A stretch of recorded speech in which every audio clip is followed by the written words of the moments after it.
There is a certain type of woman who walks into a room and immediately commands it. There is a type of woman who just has it all together. And I don't mean she's the richest person in the room or even the most dressed up person in the room. I mean that she walks through this life with intentionality. And that makes everything she does feel polished and super elevated. Like she has her life handled. I used to wonder what that was all the time, and for so long I thought that it was just this personality that certain women were naturally born with. Turns out it's not. But the more that I studied it, the more that I realized it's a collection of small intentional habits and choices that are made up over time. Some of them are practical and some of them are psychological. And today I am giving you all of them. These are the rich girl hacks that changed how I view everything.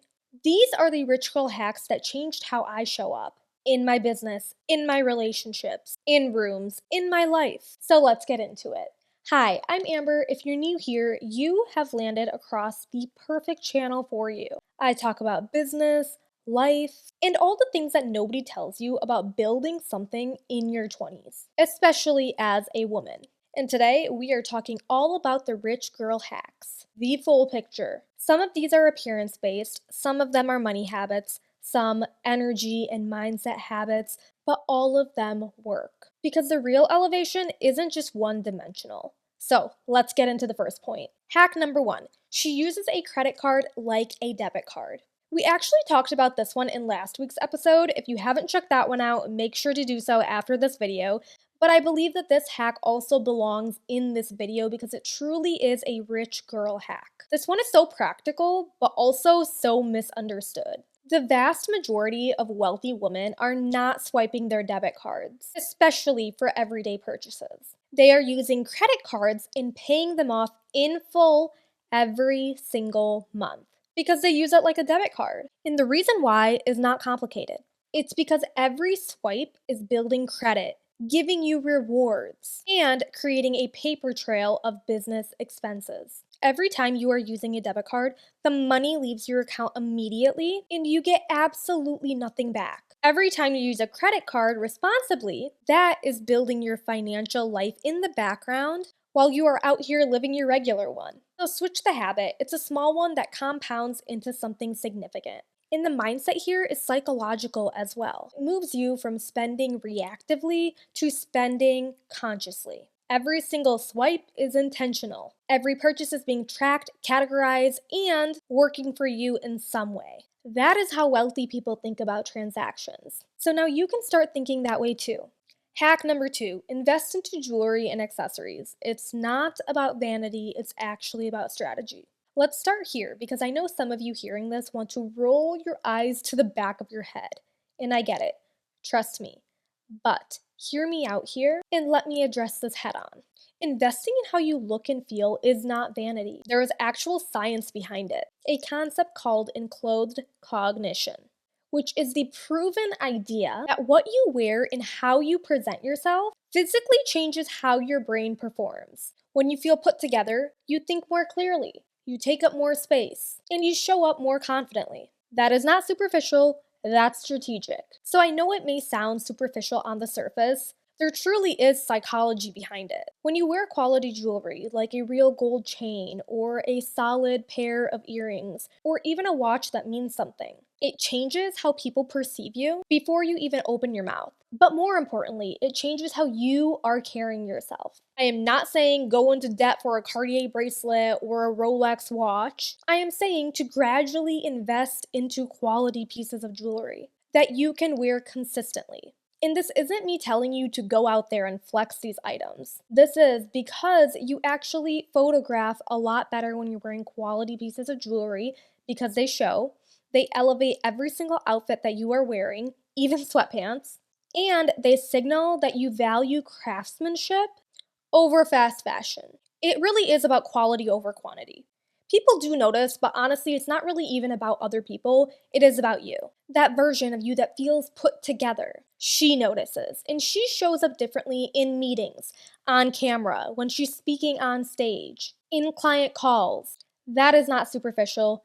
That is intentional. For example, me, I always wear a really nice pair of earrings. Right now, I'm just wearing gold hoops. I had these diamond earrings that I actually lost in LA earlier this month that I'm really sad about. I feel like I sound like Kim Kardashian about I lost my diamond earrings, but I did, and I'm super sad about it, but it's okay. I always wear this A diamond necklace with this gold chain. It's super dainty and just like casual, goes with every outfit, but it's quality.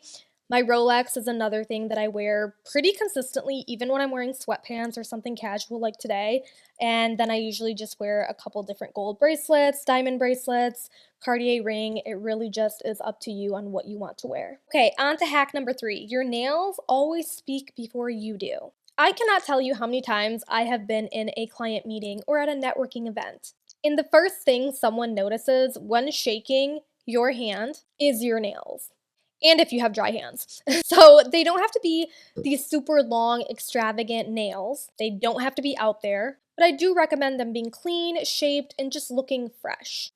I personally love a neutral color or something pretty natural, just a classic look, even French tips, nothing too long, nothing too extravagant. There's just something about a woman with a fresh set or a fresh manicure that reads that she takes care of herself. And if she takes care of herself, she probably takes care of her work too. It's kind of an unconscious association, but it is a real one. So I recommend budgeting for your nails the same way that you budget for your phone bill. It is basically a business expense, and it's a part of your personal brand.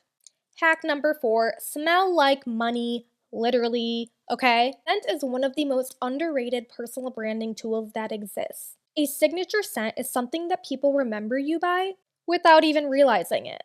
I cannot tell you how many times I have had people come up to me and tell me how amazing I smell, and it sparks a whole conversation. Or how many times I have walked into a room and just felt instantly more confident because I know I smell good. Now, you don't need a $500 fragrance. Although, if you can invest into a quality perfume, I definitely recommend it. You can literally spray it like 1 to 2 times and be good for the entire day. Also, please do not overspray yourself with perfume.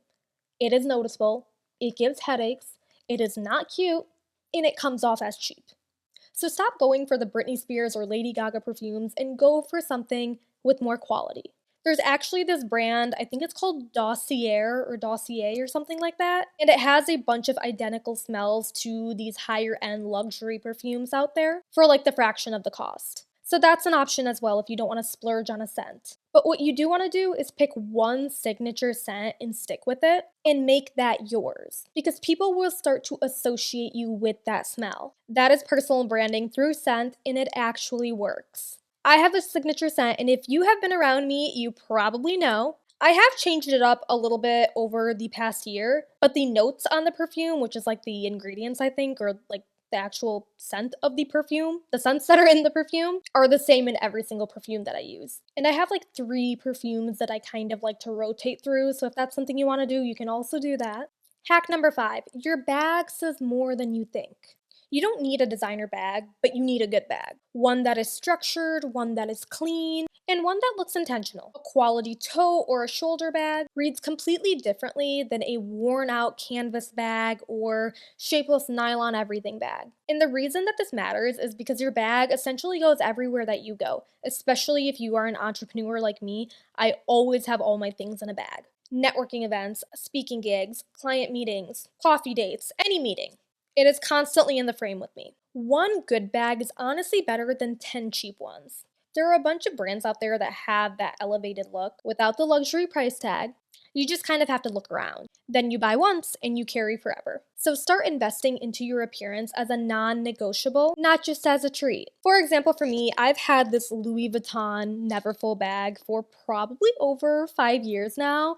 It goes everywhere with me. It fits so many things in here.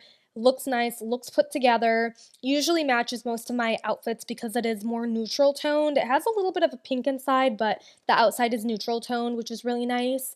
But personally, I do think I want to splurge into getting a black bag. I don't really know what brand yet necessarily, but I definitely want a black tote bag similar to this, but with a zipper because this one is not the best for traveling or when I'm in my car and just throwing my bag around. Things fly out sometimes, so definitely want one with a zipper and one that's black so it can match more things. But I've had this one forever and absolutely love it. And the best part is it also came with this little like wallet, and I have the mini matching wallet as well. So it's kind of like a set of 3, and I've had all of these for over 5 years like I mentioned. Hack number 6. She dresses for the identity she is stepping into, not the one she's leaving behind. This one is actually more mindset than your wardrobe, but it shows up with how you dress. There is a version of you, the more confident, the more established, the more successful, and that already exists in your mind. So she is the goal. And the psychology behind it, it is real. When you dress like the version of yourself that you are becoming, you actually begin to close the gap between who you are right now and who she is. It's not costume, it's not pretend, it is once again intentional. When you put on clothes that make you feel powerful, they make you feel capable, they make you feel confident and like yourself at the best, your posture changes, your energy changes, and how you walk into a room changes. But practically, what does that mean? It means going through your closet and asking, does this represent where I am going or where I have been? I literally used to hold on to clothing from high school.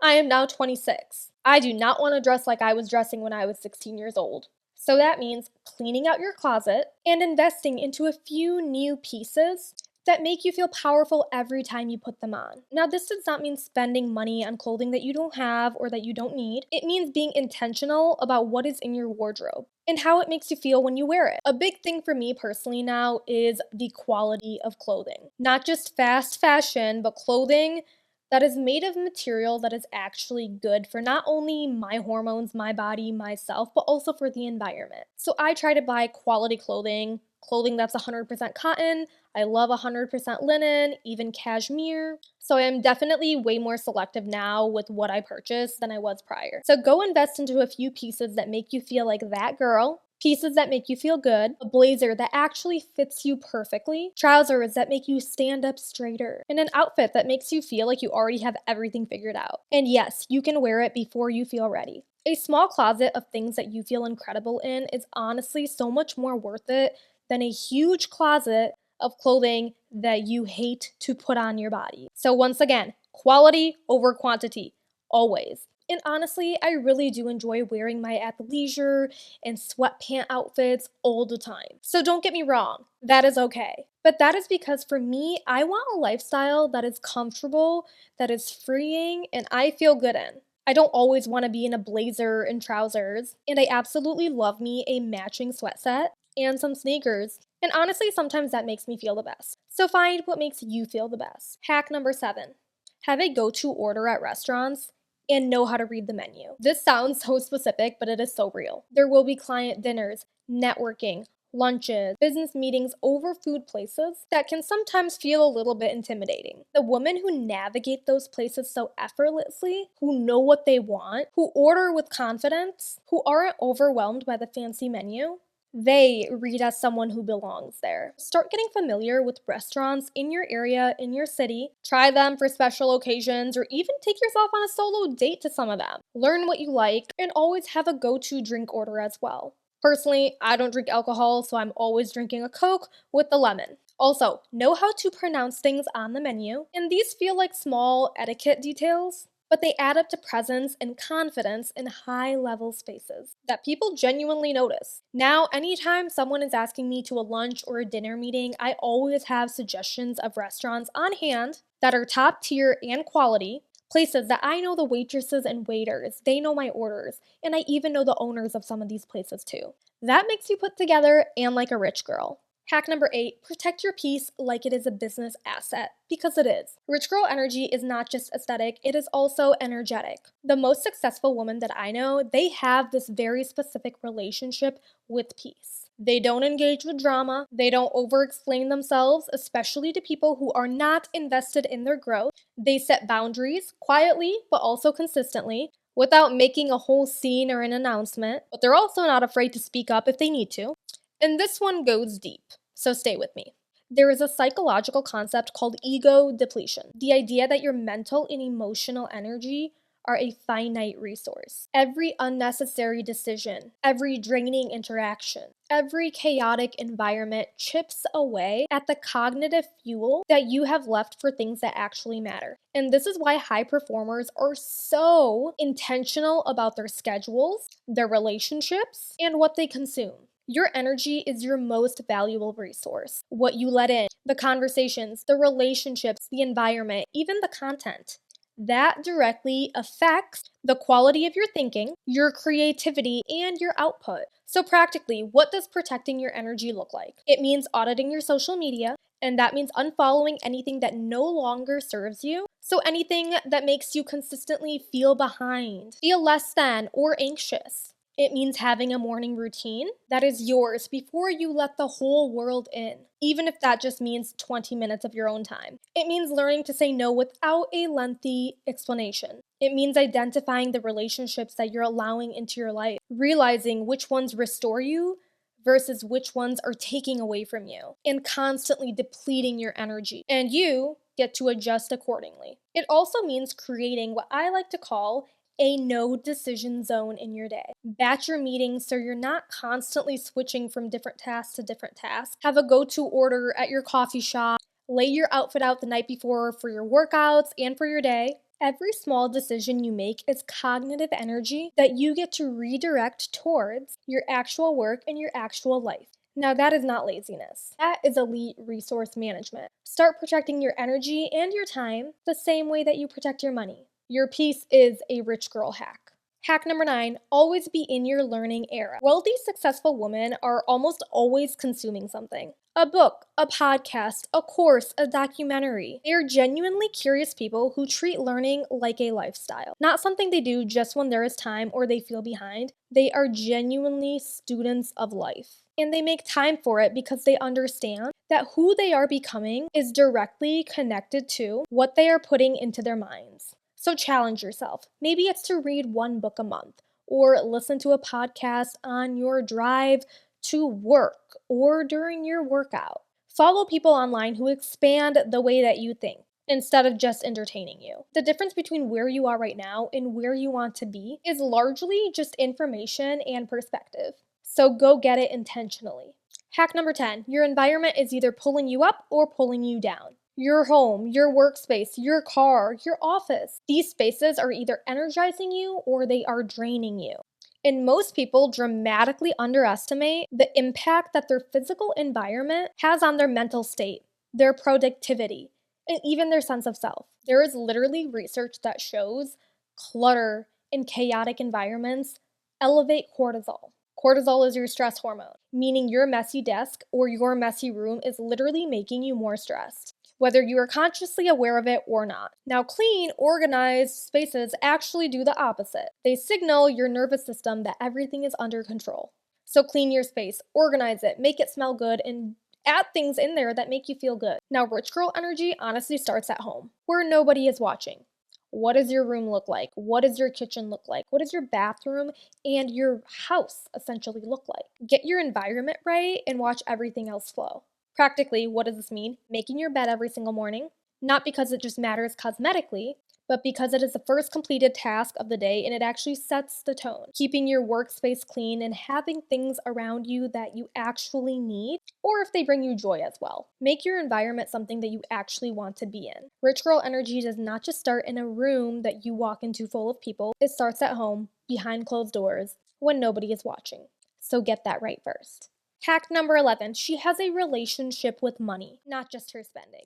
Now, this is a habit that actually separates women who are wealthy from women who just look wealthy. And it comes down to financial literacy and financial intimacy, actually knowing your number, understanding how your money is moving in your life and essentially out of your life, and then making intentional decisions about both. Practically, this means knowing your monthly expenses, having a savings account separate from your checkings account, understanding the difference between good debt versus bad debt, knowing what your credit score is. And again, this was kind of in my last video, so go make sure to check that one out if you haven't already. Wealthy women understand that income is what you earn and wealth is what you build. So start building now with whatever you have. Hack number 12. Have a signature look or a signature phrase that everyone remembers you by. The most memorable and successful personal brands Have something that is distinctly theirs. A color palette that they always wear, a phrase that they always say, a way that they open up every conversation or start their content with. Something that makes you think of them the moment that you encounter it. So start thinking about what is yours. Maybe it's always wearing a bold color lip. Maybe it's the way that you greet people. Maybe it's a specific color that shows up in all your content that you create. Find your signature and lean into it. Memorable is more valuable than perfect. Me, it's a couple things that people always remembered me by. Number one is my phrase, be it until you become it. Number two is always my hair, for some reason. The final hack number 13. She knows who she is, and that is her greatest competitive advantage. Every single habit on this list only works if it is rooted in this one thing. Because all of the external things, the appearance, the environment, the money, they are all expressions of her internal identity. A clear, grounded sense of self doesn't shift based on who is in the room, what's performing online, or whether last month was slow. People with a stable sense of self are better decision makers, they recover faster from failure, they are not immune to doubt, they just don't let doubt become a narrator. So, practically, this means doing the inner work consistently journaling, meditation, prayer, getting mentorship, getting coaches to guide and lead you. Sitting in silence to listen to your own inner self and your inner thoughts. Knowing your values so clearly that no opinion or algorithm is going to shift that. And it means making the quiet, invisible decisions. Being kind when no one is watching. Tipping generously. That all reflects who you are, not just who you perform to be online. The most magnetic women that I know and admire are not the most polished or even the most successful. They are the most grounded. They know who they are, and you can feel that when they walk into the room. So people remember how you made them feel. So be the person in the room with the biggest heart, the kindest soul, and not just the biggest presence. Now, those are 13 rich girl hacks: credit cards over debit cards, jewelry, accessories, bags, fresh nails, a signature scent, dressing for the future you, navigating nice restaurants, protecting your peace, staying in the learning era, curating your environment, having a signature. None of these are about being rich. All of them are about being intentional. And intentional is the foundation of everything. Save this video because seriously, you are going to want to come back to this one. Share it with a friend who needs to hear this. And also, please subscribe to make sure you don't miss another video. I post weekly videos, so I will see you next week for more.